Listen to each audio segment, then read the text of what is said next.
Welcome to Man Does Tech, where I solve the problems you didn't even know you had. In this video, I will explain how to use deep links. Deep links are powerful tools that guide your users directly to specific content within your mobile application, bypassing the need to navigate through home screens. This significantly improves the user experience by reducing friction.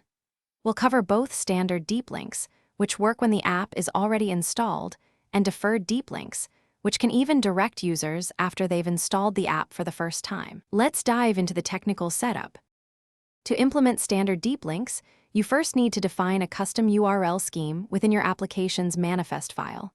This scheme acts as a unique identifier for your app. Next, you'll set up intent filters to specify which paths or hosts your app can handle.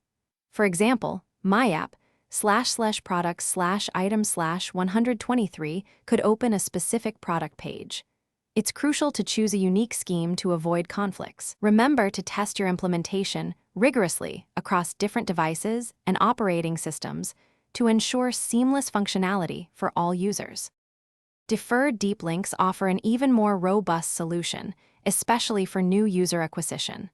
Unlike standard deep links, they can direct users to specific content even if the app isn't installed when they click the link.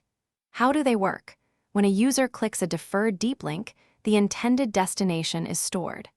After the user installs and opens the app for the very first time, the app retrieves this stored information and navigates them directly to the desired content.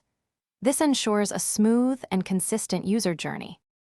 For optimal performance and reliability, consider using universal links for iOS and app links for Android.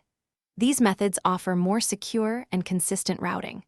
Always provide a graceful fallback experience for users who may not have your app installed, perhaps directing them to a web page or app store. It's also vital to monitor your deep link performance using analytics tools to understand user behavior. Finally, regularly test all your deep link paths to catch any broken links and ensure a flawless user experience. Thanks for watching. If you found this helpful, don't forget to like and subscribe.